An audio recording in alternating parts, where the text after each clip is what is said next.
My name is Moses Powell. I've been studying Jiu-Jitsu for the last 20 years. I'm the master Furendo Visitashimo. And at this particular time, I'm a senior master in the art of Jiu-Jitsu Te and Jiu-Jitsu Ryu. .radio.net presents to you some of the most deadly jiu-jitsu masters in the world. Trained in the vicious urban inner-city street combat system of Sanuces Ryu Jiu-Jitsu, this art was created by the legendary Dr. Moses Powell, the father of American contemporary jiu-jitsu and the greatest martial artist of the 20th century. This network brings together 4 radio shows 4 nights a week, starting with Tuesday nights at 9 p.m.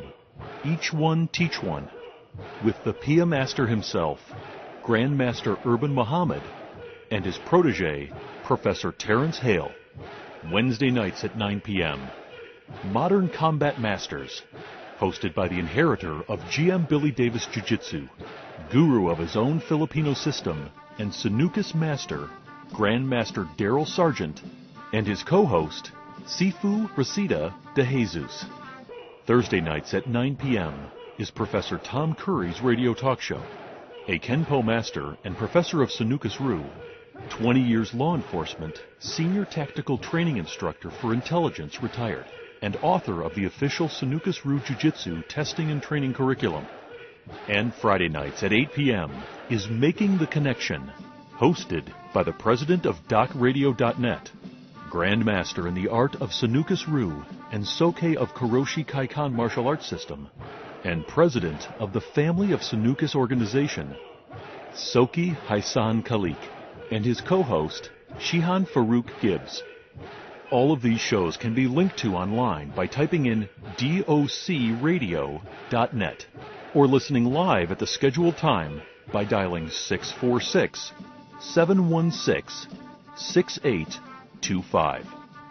DocRadio.net is also proud to present DocMagazine.net, the world's largest martial art magazine dedicated to Dr. Moses Powell, Sanuces Ryu Eye-to-Eye Jiu-Jitsu, urban tactical street self-defense, and streetology. Please join our Facebook group by typing in docradio.net and follow us on Twitter by typing docradio.net. Thank you for your support, and in the words of Doc, eye to eye, heart to heart, to the wall and back, os. Yes, welcome to Eye to Eye Radio. Eye to Eye, this is Fukan Shabazz from the On Demand radio show coming out of Atlanta, Georgia, the Senjokai Dojo, Word Within branch. Tonight we have a special guest. We have Professor Tony Sifu Watts, Senior, as our guest tonight. He'll be calling at any time tonight. And before I bring my guest in, I just want to give my audience some background on this professor who's actually also a grandmaster of his own system, which you'll be getting into tonight. He's a professional martial artist, very dangerous martial artist, but also a very humble martial artist. He has 38 years of cumulative experience. He has 28 years instructional experience. He's a master in Wing Chun Kung Fu under the great Grandmaster Mui Yat. He also has master level 15 years experience in Koryu Kishinkai. He also has extensive experience in Aikido. He also is affiliated with the Swam Academy of Martial Arts and the Fujika kickboxing system with Brother Cesar Mutaka Bear. He's also a Sanuces Ryu master, trained by Dr. Moses Powell. He also has master level in Qigong under Sifu Gaza. With no further ado, I'm going to bring in my guest and my brother, Professor Watts. Good day, my brother. How you? Assalamu alaikum, my brother. How you feel, my brother Shabazz? How's everyone? I'm very good, brother. My sensei, my Shihan, my co-host Salahuddin, he hasn't logged in yet, so maybe he's running a little late, but I'm going to just start the show, and inshallah, he'll be joining us tonight. But happy birthday. I want to start off with that. Thank you, my brother. Thank you so much. 51, it's been a journey. So they said a brother wouldn't see these days, but Allah's been great. You know, God is great all the time. Alhamdulillah, alhamdulillah. Okay, so let me just jump right into these questions. Okay, you know, I had in our conversation we had the other day, I want to just kind of start off with something that still touched me. And you talked about adapt, adjust, and overcome. I want you to tell my audience, you know, what does that mean to you, and how do you apply that to life and to the martial arts? Well, me as a parent, a grandparent, I raised 4 children, 25 years by myself as a single parent. You know, so I really learned what mind, body, and spirit was, and coming to completion with my governed base and struggle, having a solid foundation. You see, so to adapt mentally, physically, and spiritually, and then as a warrior, I will adapt, adjust, or overcome in all forms of terrain, in walking in society, walking anywhere. Only thing I fear is God, you know, and human beings, when you learn to dialogue, communicate, then you know you eventually associate. You feel me? So you see, so important, you know, to understand that, adapt, adjust, and overcome. So then can't is not in your life. Us. Grandmaster, I have a question, and before I ask this, I just want to pretext this with this. Grandmaster Watts is also, I just want to make this perfect. Grandmaster Watts is also the student disciple of Grandmaster Moy Yat and the grand disciple of Sifong Yipeng, who is the teacher of legendary Wing Chun master Bruce Lee. His Chinese name was Moy Wa, meaning the sun, which by not coincidence complements his last name Watts, which is a measure of energy. I want to talk on that, and I want you to tell the audience about who was Grandmaster Moy Yat, and what was his influence on you. Well, Grandmaster Moy Yat in my life, who taught me Kung Fu life, I learned tradition, I learned honor. I learned from a man that wasn't just a martial artist, but a professional artist who was in charge of the Museum of Natural History of Chinese exhibits, take stone, marble, rock, and turn it into beautiful chops or rings or, you know, a value. This man would paint on silk. You couldn't believe how a person paint on silk. So this was a person who taught someone who was a fighter. But he taught me something that was missing from my biochemistry and from my balance, and which was yin. Had a natural killer instinct, natural yang, natural been through the slave mentality discipline. So naturally was angry, a black child growing up to be a black man. So you see, and when I got that yin from Grandmaster Moy Yat, it really made me have yang. Because you see, and the yin and the yang is the balance. Is that correct? 2 compatible forces that coexist together as being one. One can't live without the other. It's like your heart is a negative pole, your right side of your brain is a positive pole, your cerebellum. You see, so you know, I can take your negative pole off your battery of your car, and your car keep running. You see, I take off the, you know, brain at your car dead, cuts off. See. So it's very important to understand yin and yang. Can't do nothing in life properly without it being balanced. All right. By the age of 19 years old, Professor Watts had become the youngest Sifu to have ever been trained by the Grandmaster Moy Yat. Tell me the significance of that and the fact that speak on that. Like how did that happen? Well, it wasn't a coincidence. It wasn't nothing pre-planned. It was just a way of life in my cipher, you know, and which was majorly gifted, universal. So my Sifu was the youngest Sifu under Yipman, became one of the youngest. As a young man, he was the youngest. Became one of the youngest instructors under Yipman. Well, unfortunately, I don't know how it happened, but I come along in Sifu Moy Yat's life and become the youngest Sifu under Moy Yat at 19 years old. You know, told better than half the people who had schools. So, you know, most people get big head. No, I get more learning. You see, become better uke. You see, then I become in harmony. Also, Professor, you have become one of the youngest men to operate your own dojo.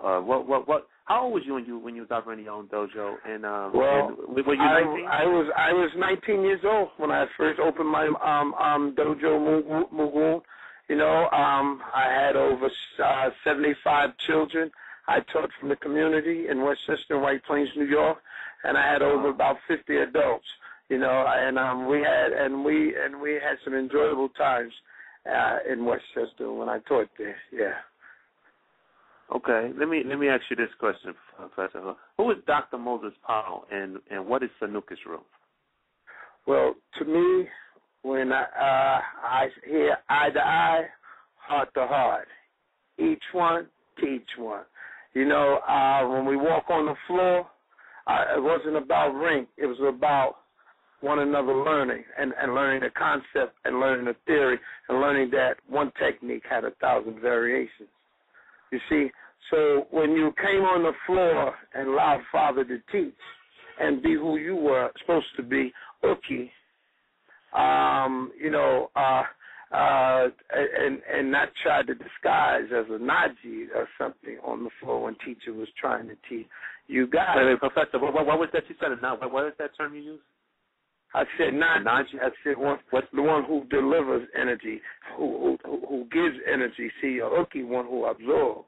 One who when he demonstrate, when teacher demonstrate, you on the other end, you that guy. So, you go through experience, throws, next thing you know, you do it so easy. So, see, you can't. Say that again? I'm sorry, sir. Go ahead, sir. I'm sorry, sir. No, you go ahead. Continue, sir. I'm sorry. No, so when it came to Father, see, I know him in the morning when he woke up and he needed to be shaved. I've shaven him. There's always a little joke he had. He said, brother, right here, you're always smooth, brother. He said, no, I need you to shave me. I said, Don, I ain't gonna shave. I said, suppose I cut you. He said, then I'll just shoot you another leg. I said, oh, my pops. I said, okay. And I shaved him, and I never forget that. You know what I mean? Spend time with him at nursing home with his mom, and goes to the supermarket and see, those are traditional things. You see that, you're supposed to really do with your dad and your mom. You know what I mean? So I was a martial art disciple. Students just come and go. Disciples live it. Those take care of Father, be there for him. And next thing you know, you really got something. Because what he gave couldn't be taken. What we have had to give would be taken. Maybe his wife needs surgery. His child needs braces. Gone away, but what he gave us right with us right now till we die. So more value. So I tell people, place your values to determine your grace. Professor, what years in dojo? What were the years and what was the dojo that you studied Sanuces under Dr. Powell? Well, when we trained with Sanuces, I trained with Doc in Hartford, Connecticut. I trained with Doc at the Swam in South Jamaica, Queens, 108 and something, and those were, and then at my own dojo here in White Plains, New York, Westchester County, at my own school, and then I've traveled to Hillside, to many of my other brothers, from the floor to their dojos, and from Brother Pedro to Brother George Hillside to Brother George Hayward up in Connecticut, always, be involved with the family tree, not come as Indian, not want to, play chief, Everybody want to be chief. Father was chief, so us, you know what I mean? That's what I come to school for, to learn, not be the guy that know everything. Can't know everything. Process of learning doesn't stop till you die. Well, Professor, that theme comes up a lot. I mean, first you talk about the knowledge, the giver, and then this again. So let me ask you, not saying no names. I mean, so was there actually so you had disciples, and then you had actually had people who they they knew what he knew? Well, students are people who just come and go for self-gain, so they have this self-gain type of nature and attitude. Okay, so not so hard, doesn't take a mad scientist to see them immediately, you see. So, and then if you're intelligent, you go, okay, I keep my distance with them. It doesn't make sense, want to be politicians rather than martial artists, so I never challenged father, never thought that's why I really got whatever he gave. You understand what I'm saying? And stayed humble with it, not cocky, not, I'm the world, no. One day, but I have to work toward that. You see, and one thing I learned from father, he liked jazz. He would talk to you about music. See, I came from the entertainment world, so he knew I knew about music, so he would talk to me about music. And you saw, and then you understand his grace on the floor. Oh. See, but when you're so busy looking at his physical and not really knowing the man for his mental and respecting what he was saying, and stop, it's like to know that you do not know is the best. To pretend to know what you do not know is a disease. You see, I have many brothers, in the family that, I've come up with and learned so much from and been around, and why? Because that's how I carry. When you're humble, you get a lot. But when you're so cocky and you know everything, then when father leaves, now all of a sudden you're so close to father. You wasn't that close when he was alive. Yes. Because you would be applying what he has taught. Hello. Grandmaster, I called this show. I put you on the Bushido Part 2, and when you talk about cockiness, like, the student, like, is there ever room for cockiness in martial arts? And when cockiness arises in the student, what should he do? How should he check it? What's the best way that he can? Well, he see, can you check it at the door. You check it at the door, at the line. It's like get off first, off the line, out of harmony, off the line, So, it's just between 2 points, straight line. So I don't go all the way around China. I get to the point. So I go, why do you do that? See, address it. Put it right on the board immediately. And then I say, come up here, please. And then I go sit where you came from and I say, teach us.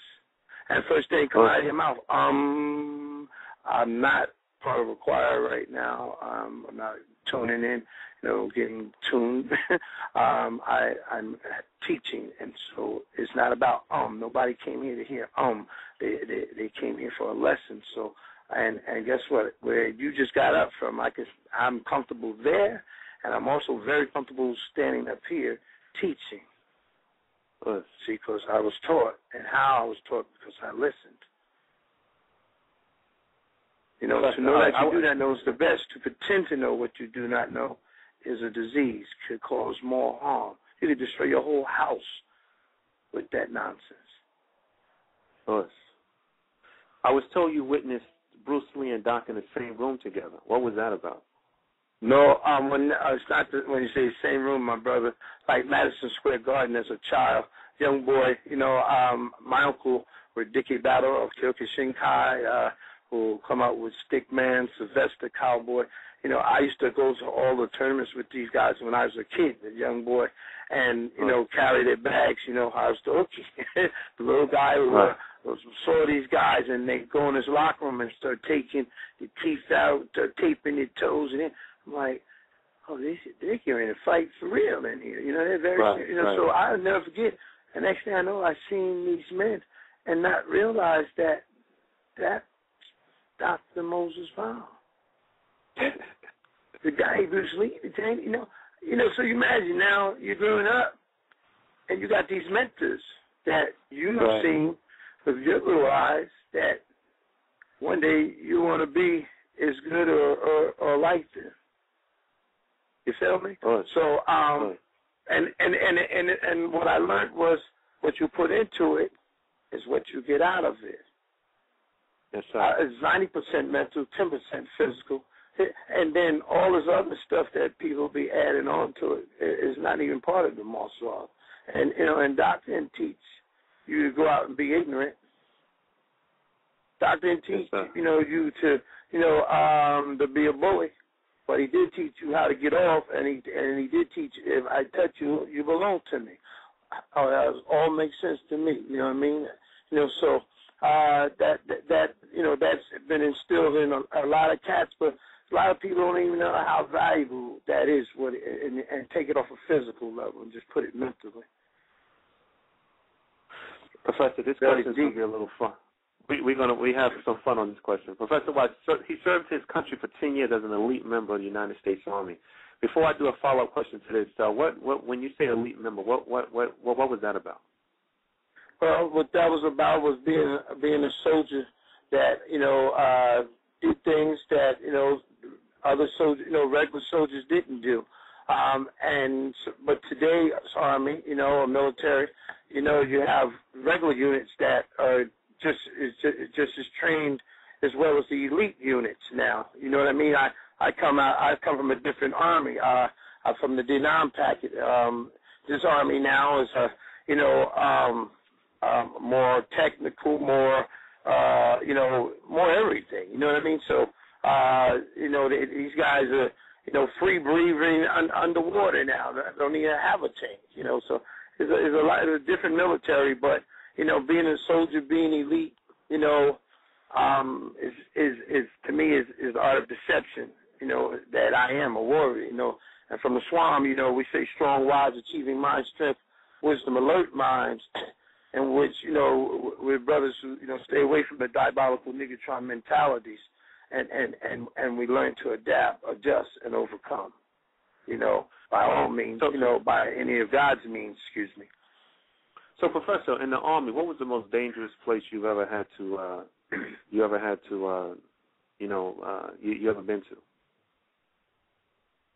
I'll say the world. You know what I mean? I can't just say one specific place. But we could go Iraq, we could go Afghanistan. But okay, let's take Iraq. New York is dangerous. I mean, okay, well, you know what? Okay, so what we're going to do? We're going to take we're going to have some fun. We're going to take New York. We're going to take Iraq. We're going to take Los Angeles. Let's start with Iraq. Okay. So General comes to you, and he says, "Listen, all right, there's 5 guys over there, and there's a hostage over there. There's a hostage situation over there. They got a young mother. She's about 25 years old, and she got 2 babies. One is about 2 years old. The other one is about 4 years old. The 5 guys that's guarding her outside the building, all 5 of these guys, they don't have no guns. They don't have no guns. They're just some renegades. They don't have no guns. They're not really trained. But I want you to go over there. We got all the guns. We got the weapons. We're going to back you up. But I need you to go over there, get the mom, get the 2 children. They don't have any weapons. They have, but the only thing you could use is Sanuces rule. How do you go into battle over there? How do you deal with that situation? When you move in COVID, you move like the art of deception. You move like the terrain when you hit the end.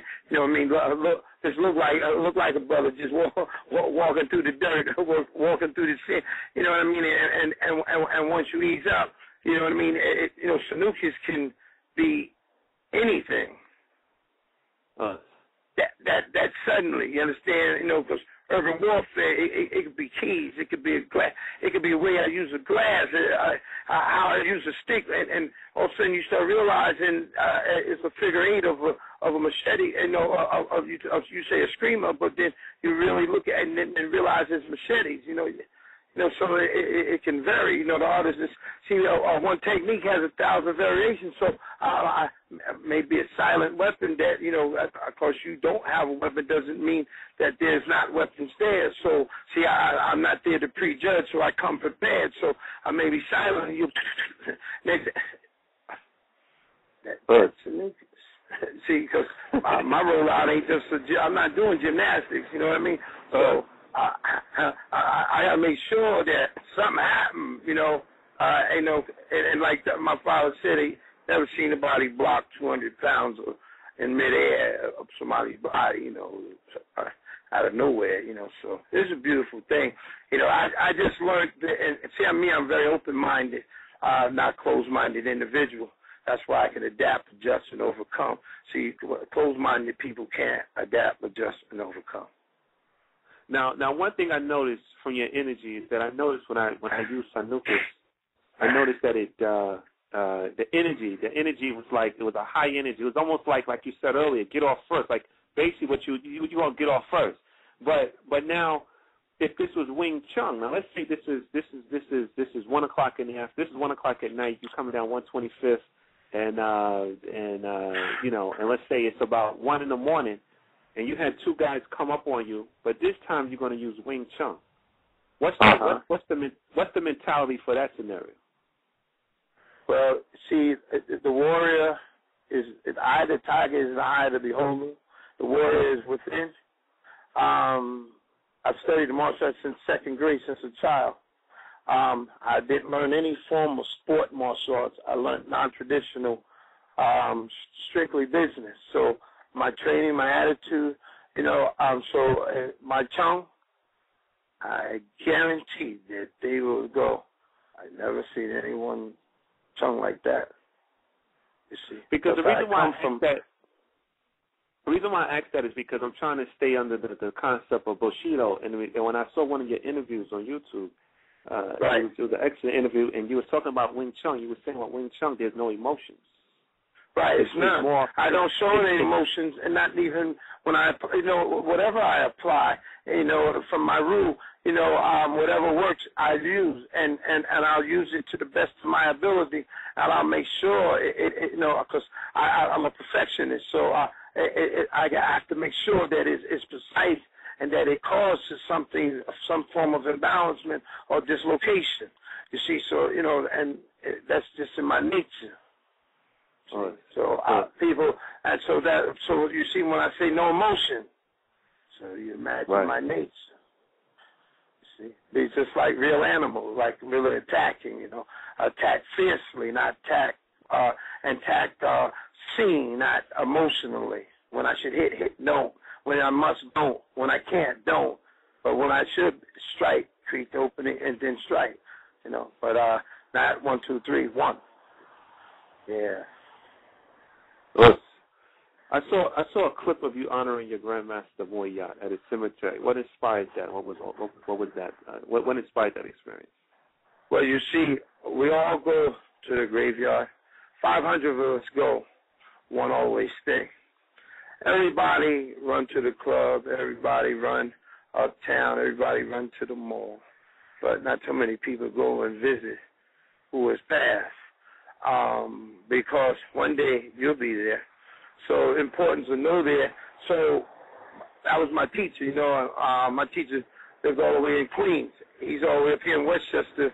And I'm from White Plains. He's up in Mount Kisco, Valhalla here at Kensico Cemetery. Not that far. Actually run past that cemetery when I go running. So I just like I did in Chinatown, go to class. I go and visit my teacher's grave, clean it up, put fresh flowers, play my gong fu maybe there, and then go home. Just who I am as a person, I don't fear the graveyard. I have my brothers and sisters, I'm like the oldest child, and it was 6 of us. There's only 3 of us alive. See? So, so it's, to me, very important to know that place too. Know your place like on the chessboard. So would you encourage all disciples of Dr. Powell that they should at least once in their life visit his grave? Well, our father, I believe, if I'm not mistaken, was cremated. There was no grave. They had a memorial for father in Florida. And, it's the remembrance, if only thing you have to do is look at your index finger and point to your heart and say to yourself, eye to eye, heart to heart. Heart to heart. Understand? And look, and you almost feel Doc doing, they father doing stuff to us. Putting the doctor's spot on you. I used to have a great time with him, where like a son, like pulling out down near the lake, So and then you came to class. You wanted, training was like exciting then, and even more exciting because you know the man and you really know, I love you, man. This man, he don't have to be doing this. He don't even have to. He can keep all this to himself if he wants to, but he's trying to give, our brothers something, But everybody want to be a dictator. Everybody want to be a politician. I'm like, you ain't even go to school for that. But you try to act like all like that. That's not cool. And then later on in life, it shows. See, the light always shows who didn't really listen. It'll show. You don't have to say that. You don't have to even say a name. Just keep watching and watch what happens. It's like, I try to keep it real. I don't want no one to ever say, oh, Professor Brian, Professor Moy, you phony did no. I try to keep it real out. Love everybody, tell the truth. You know what I mean? Spend my time. My life is very valuable. I was told that I wouldn't see 21 years old. I wouldn't see to be 21. Well, I'm 51. You feel me? So, most of the people said all that, dead, gone, lost, and turned out. Victim of circumstance. Not to deviate too much, but from 21 to 51, what helped you? What for the most part, what helped you stay on your dean? What helped you stay to get to that 51? What would you attribute it to? My children. I raised 4 children 25 years by myself as a single parent, and my kids are the kids I wanted to be, and I'm the dad I never had. So my children really made me be. I want to be, and it's like. My daughter said to me one day when she was young, she said, Dad, I said, yeah, it's Crystal. She said, when you walk with your head down, you make us walk with ours down. I never walked with my head down again in life. Never again in life. I ain't care what happened. I ain't never walked my head down again. Allah said, child will lead you. He said nothing about no old person who's going to lead you any damn where. Okay? He said, child, so that's what, I'm on. I'm like, it's a beautiful thing, man, and it's like, it's our job, excuse the left eye. It's our job to lead. It's our job to bring the wisdom and knowledge home. It's our job to also provide, you know what I mean? And stop running, Stop running. When you run, everybody want to be a track star. Can't sit down and work out a little issue situation from lack of communicating. Yes, lack of spending a little time. You can spend time, plug into something negative, but can't plug yourself into something positive. That doesn't even make sense. Professor, tell the audience. Go ahead, sir. Sorry. Yes, my brother. All right. Also, tell the audience about the day you was promoted to professor by Dr. Moses Powell, and what happened that day, and just tell me what happened. Just repeat that. Well, it was a beautiful experience, because him and my older brother, Shizu Mutaka Ben, and Professor Bill McLeod, older brothers, they had already discussed it, and I didn't know it, I'm just there, thinking we're doing a demonstration at Hillside High School in South Jamaica. Next thing I know, I'm warming up. Everybody joking, laughing. So I'm like, oh, they must see something wrong.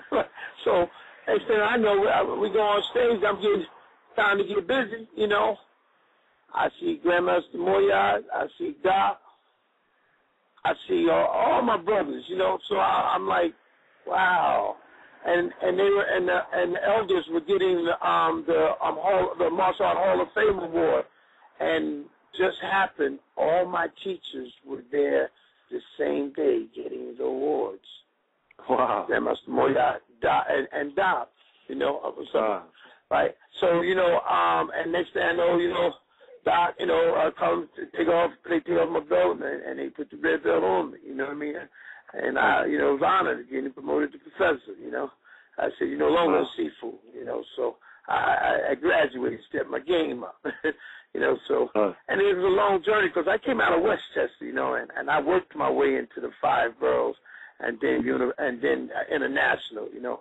I didn't just do the martial arts in the United States, but I went around the world and learned to apply myself and learned to understand others and met others that were very good or just as good, you know, so it was an honor, you know. Who out of all the martial artists that you've met, you traveled the world. Right. Out of all the martial arts, and all the masters, you know, who would you say is the top 3 masters you've ever met in your life? Just, I mean, phenomenal. Just on a whole. In my life, in your life, in which were the 3 men who taught me, in which was Grandmaster Shion Willie Mack of Egyptian Dago Jukarate, Grandmaster Moyat, and Grandmaster Dr. Moses Powell, my brother. You know, those are my 3 M's in my life. You know that, you know, brought a brother to seeking completion. You know, and you know, as a warrior. You know, and it's like those 3 to me, you know, are, you know, and I'm sure to someone else, you know, they have theirs, you know, who meant something to them, you know what I mean? And I know that there's brothers and sisters who have died to allow us to be who we are today, you know, and I honor them too, you know, Shion Fred Hamilton, us, you know what I mean, Shion William Oliver, us, you know, brothers that wasn't even honored, you know. We need to have a memorial and celebration for the brothers that weren't put on the wall. Hello. These 3 men. What start with all 3 as you named them. Tell me at the highest level what did he instill in you as martial arts is concerned? Well, Shion Willie Mack made me learn about acceptance. So I learned kumite, how to fight extreme hard, and how to go through, you know, and how to be strong. When I was a young man, you know, really learning about how to be strong, you know, wheelbarrow walk clean across, you know, a parking lot, you know, on your knuckles, you know, all this different stuff, you know, doing frustration collars, getting struck by 2x4s. That was one level. Then when I learned, I got with Grandmaster Moyat, I learned that, you know, okay, you can break this, you can break that, but can you control that? Can you absorb that? Can you redirect that? Oh, she changed the game, mentally, physically, and spiritually, right? You know, and then I met Father, and he said to me, son, one technique has 1,000 variations. He said, you understand some. I want you to, he said, I want to show you something. And next thing I know, I created an intermarriage with Wing Chun and Jiu-Jitsu because it was a beautiful experience because the Chun, once you take the inside, the Sanuces is there like the plague. You know, it's a beautiful experience, and it's like harmony.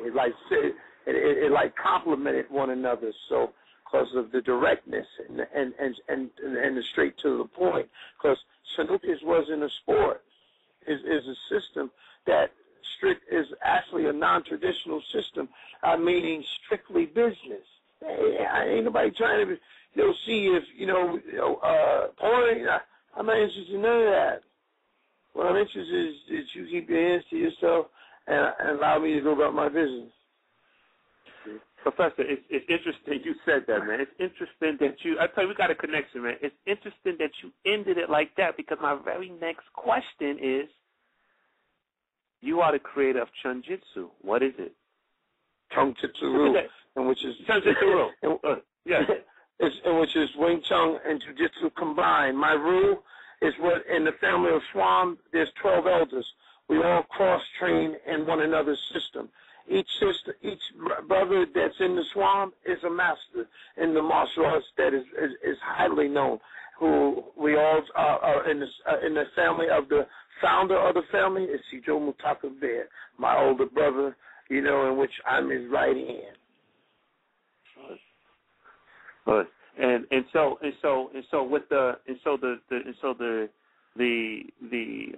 when you go deep into the Wing Chun, and when you go deep into the Sanuces at the highest level, what is Wing Chun at its highest level, and what is Sanuces at its highest level?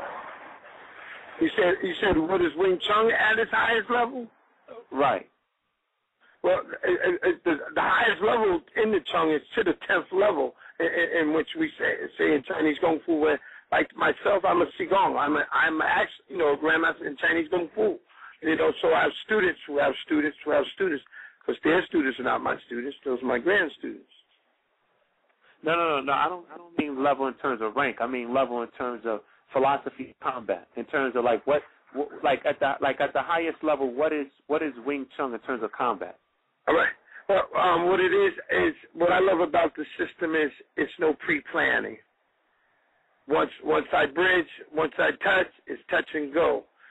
Just what Sanuces says, you see.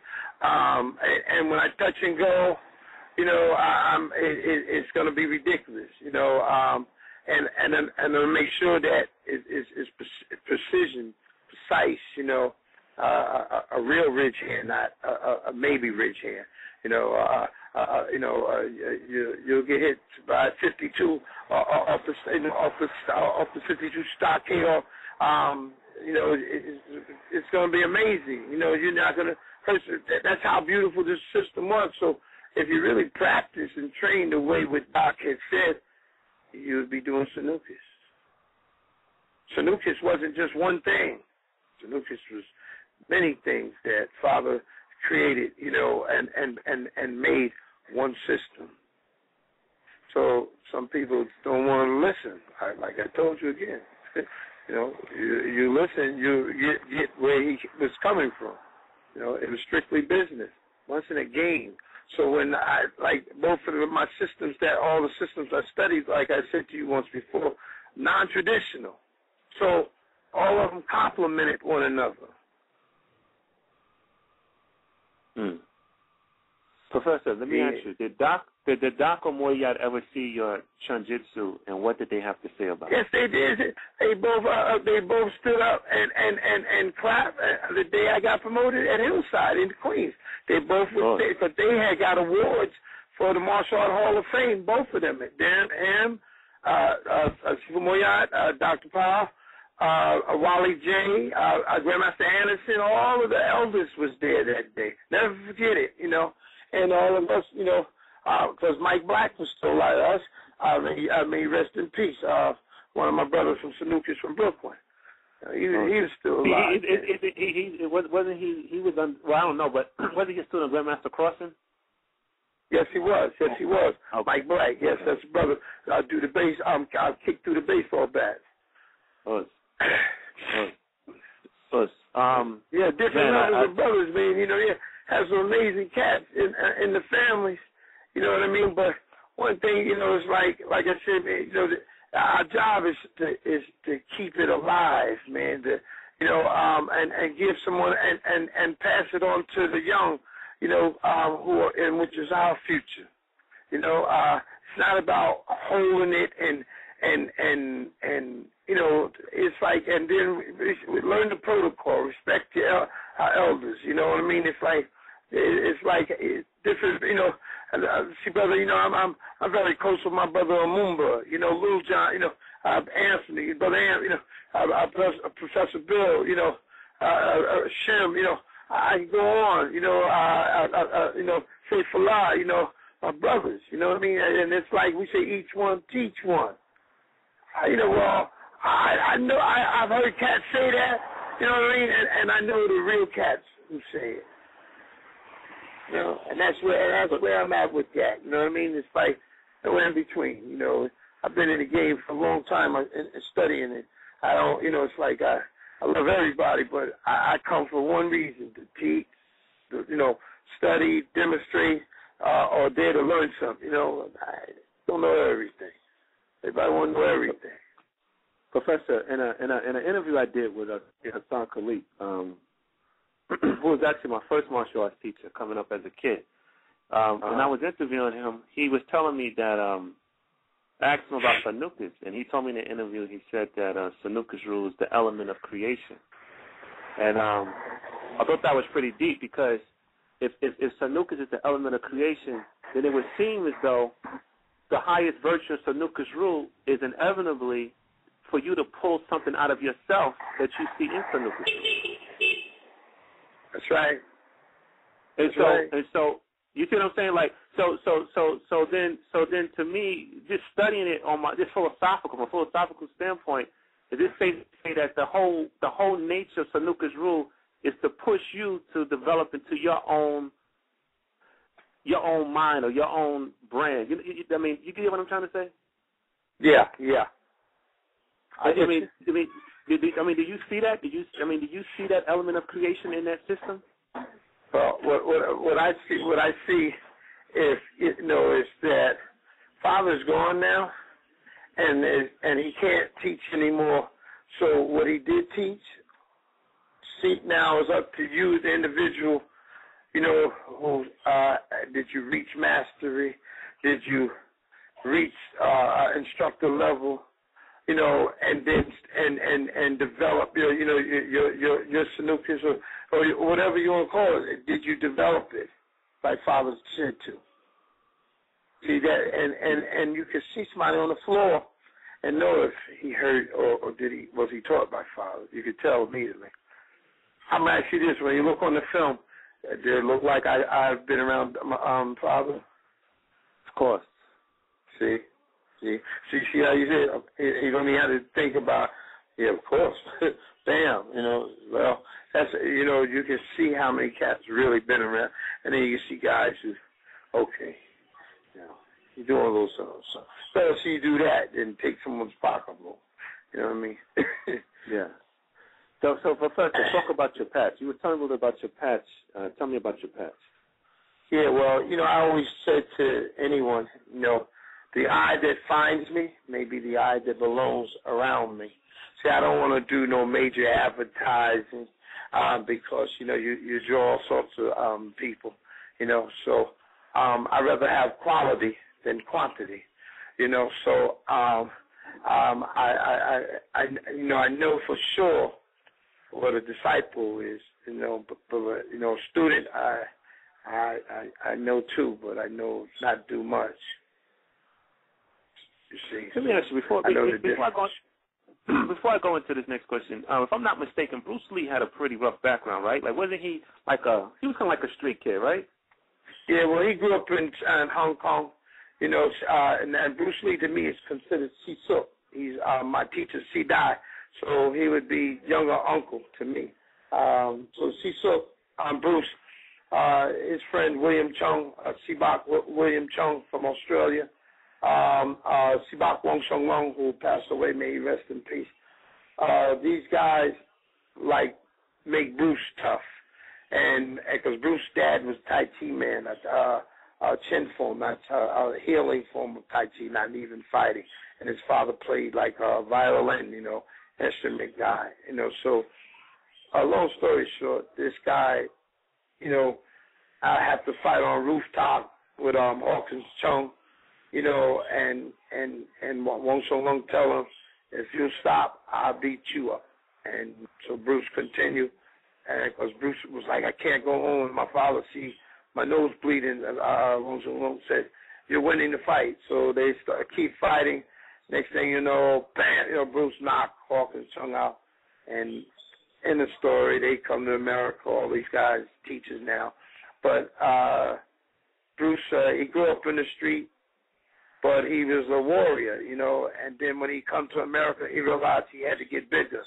So then he get introduced to the weight training because he only did like a great deal of isometric training, dynamic tension, stuff like that, I heard. I was interviewing another master from Sanuces, and he told me that Bruce Lee actually had a lot of respect for Doc. That he actually told Doc that right before he died that he wanted to train. He wanted to learn Sanuces rule. Right. Yeah. I heard that. And that's amazing. Yeah. Anytime, it's amazing anytime when the teacher says certain things to you, man, you're supposed to take it of value. Oh. Because it's a jewel. Some of us take jewels and, act like maybe it's nothing. Let me ask you, what self-claim it. The word ghetto to me just has been cheapened so much, but we use it, so we use it. But really, the ghetto or the inner city, what influence would you say the inner city life had on martial arts? Well, in the inner city, you had to learn that urban warfare. You're not up in Scarsdale or Eastchester. When you're in the jungle, it's a different type of fight.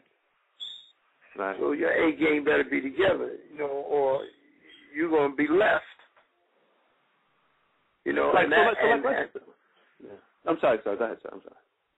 So wherever you go and travel in society, you know what I mean? It's like it's the only thing I fear is God. I fear anything. So when I go, I carry myself in a way that I know universally that Allah is watching over me. You understand? Is watching over me. So I might have to, if I'm alone, I'm full shield.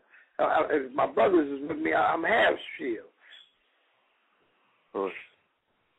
So Professor, I mean, so let's say, for instance, Doc, for example. Doc ran through Harlem, he ran through Brooklyn. He got respect everywhere he went. And let's say if you took a master like Dr. Powell, that comes from the black man experience in America, and then you take, let's just say you take Bruce Lee, who comes from the Asian influence. He comes from the East. What is it in there? What was it in Bruce Lee's spirit and his energy from his background that so what I'm looking for, but like the energy that in other words, the energy that Doc got from the street that was put in him and the stuff that was in Bruce Lee's energy, like what was the difference between the two energies in terms of how they would approach combat? One coming from an Eastern perspective and one coming from the inner city. What they both came from, brother, was called struggle. Okay, that's why they both was gifted and they both was effective. They both were gifted with universal wisdom, knowledge, and understanding to the fullest. You see, so it's only a handful of us, be gifted. Everybody ain't gifted. You got some cats. It may take 100 years for them to learn something. Take a cat who's gifted, maybe take him 10, 20, 30 years to learn, master a system. You know what I mean? So when you're talking about two different styles of fighters, but on the same level of fight. Because both of these men came from struggle. They didn't come from somebody put with a silver spoon in their mouth. Oh, I have a few questions. Last few questions left. Virtues. What would you say is the highest virtue that Doc left you? You personally, what virtue? What's the highest virtue you took away from Doc? Father left me with something. I always dug his mild-manneredness. Like if he liked you, liked you. If he didn't like you, you would know it. And he wouldn't even really say nothing to you, but you would know he's not feeling your presence. And what he left with me was one technique has 1,000 variations that can be mentally, physically, or spiritually. So the process of learning doesn't stop till you die. So keep an empty cup.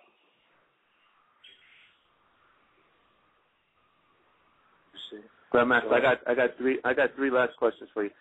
When I was talking the other day, you said that the eye cannot detect energy, but the eye. Sir Isaac Newton, laws of physics explain the eye cannot detect energy, but the eye can preconceive whole energy.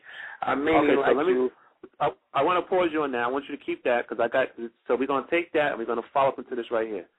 What would you say most people till now still have not detected about Dr. Powell as it relates to Isaac Newton's statement? Oh, the laws of how he would break the laws of gravity at his size and roll out, a reverse roll out to run off the wall and not even hear his feet or body or sound. Like a child, like grace, like if someone just took a tennis ball and just threw it, and you go, how does this man this size move like this? You see, of course he was breaking the laws of physics. You see, the 260-pound man to balance himself on a headstand on his index finger, his whole body weight. Wow. So you've seen this man stand up on one finger, do a handstand on one finger. I've seen him probably do this in class many times. Just roll out off his finger. You know what I mean? And then I've seen him just take that finger and touch me, and next thing I know, I was trying to figure out how I fell out. That's crazy, man. Yeah. He Dr. Spock, fathers, touch you, next thing you know, you're on the floor trying to figure out how you got there. So this wasn't so this is not because that's how I be saying, so he really was on one finger, like this, all his weight, 250 pounds, he on a finger stand on an index finger, holding his body weight up. Yeah, and then roll out, silently, no noises and banging and look at you like, wasn't nothing, this is what he do. Professor, let's build on this synergy. So boom. So you broke it down on the physical degree, but now let's raise it up. So now, in terms of techniques, so let's say you at the grandmaster level, you have your soak of your system, if that's the right word to use, but you're a grandmaster of your system, and I relate to you. Let's say it may take me 30 years just to get to maybe a quarter of what you know. But let's just say on my 30-year journey, I stay on this track for the next 30 years. Where are you at? And the very few that's where you at. In your own internal struggle, forget about the guys you teach or have taught, but in your own internal struggle and what you perceive in other great grandmasters in their own internal struggle, what are some things that you would say that at your level and other grandmasters still have not been able to perceive wholly about what entirely in terms of what he was trying to give you? Well, one thing, me, I was very fortunate to start studying the martial arts in second grade as a child. So my learning was for a cause, not because. My cause was to never bring harm to my mom, brother, or sister, and me ever again in life. So I got involved for a cause, and in that cause I found out blessings and that I was anointed and gifted to protect, to teach others to protect. But in that journey, that the blood, the sweat, the perseverance, the timing, the judgment, the distance, the control, the leverage, the continuity, economizing motion. Now I'm just speaking on trilogies. Now I didn't even go to Chun, which is idiom and philosophy of the system. See, I live a way of life. It's a way of life. Yeah. I'm not involved in the martial arts as a sport, so I could speak the language. I can speak the philosophy. I know family tree. I know lineage from 16th century, 17th century to now. where karate came from, what kung fu is, because empty cup. So had the ability to absorb so much, and then absorb it so wide, so I could pass it on to young brothers like yourself. All right. Last two questions, Grandmaster. Last two questions. You said Doc loved jazz. What do you think one of his favorite jazz artists was? Or what was one jazz song he always sang a lot? No, he didn't sing. He sometimes humble, but you could just tell the way he talked. Like he rapped to you. He's like real smooth, And that's the same way he would lay you down if you got stupid and not be making no noise. Like, brother, what's wrong with you, brother? You should calm down. And this is how he be talking to you. Next thing you know, you feeling like, oh, he's soft and you want, you have potential. Next thing you know, you all bent up trying to figure out, wait a minute, who was this? Oh, Moses. Right. So easy, all the deception, because Father always taught, don't telegraph, you know what I mean? I'll be there just as passive. I'll send you a text. I'll show you no emotion. Next thing you know, what is this? It's something you didn't understand. You walked into the eye of the tornado and became unconscious. Grandmaster, tell me about the last question. You said, I remember kind of off the top a little bit, but you said you was the A&R of the New Jack Swing. Who did you discover and what influence did you play with the New Jack Swing? I was Teddy's, me and Teddy and Markel and Brandon and Arkell, Gene Griffin to Bill Underwood, all of us guys, it started from Kids at Work to Rex and Effect to Guy, even a good brother from y'all's area who was down with us, Brother Dal Schuler, Brother James Schuler's brother, very close friend of mine from Philly. But these cats, man, was with me, involved in the entertainment game, from the Dangerous album to Guy to the Future album to Rex and Effect. I've been on the, I'm a legend in the game from the world tours of Al Heyman and from all the brothers from the West Coast, from Big U to T. Rogers to Flip to Stopper Bay, to Harry O, you name it, know all the cats, man. To Suge. So have you ever met Michael Jackson before? I worked with Michael. I've worked with Michael's children, Prince, and all the babies. The Janet, the Mama Jackson, the Joe, the Jackie. Jermaine didn't live but that far from me in the valley, in California. Grandmaster, I love you, brother, and I just got this one question on this Michael Jackson thing before I wrap up the show. Yes, sir. Michael Jackson being the greatest entertainer of all time, greatest entertainer in a millennium. Is it safe to say that Dr. Moses Powell, Sanuces Jiu-Jitsu, can fit? In other words, is his greatness in as it relates to martial arts on the same level as Michael Jackson as it relates to entertainment? Yes, it is. Yes, it is. And I tell you this: if everyone would carry it the way he gave it, it would prove it. Grandmaster, it was a blessing to talk to you. I'm talking to history, yes, another milestone in Sanuces Root Foundation, a true disciple of Dr. Moses Powell, Professor Tony Sifu Watts. Can you just take the rest of the time to tell them about your dojo, your number, contact information, any seminars you're doing? Just use this time to talk about your school and your contact information, how they can find out more about you. Okay, well, I'm located in White Plains, New York. My email is professorsifu7@aol.com. I could be contacted at 914-468-3315. And that's Professor Watts, located in Westchester, New York, White Plains, New York, right? Found at the Swam in South Jamaica, Queens, 108 and Supton. All right, so it was a pleasure. I thank you all, for having me on the radio, and I share all of this with all the sisters and brothers from Philly and Jersey. I am a diehard Eagle, and born and bred in New York. And tradition of the Sanuces Rule family, you're definitely part of that family. I'm going to end this show by saying to you, Professor Grandmaster, eye to eye. Heart to heart, us. Us.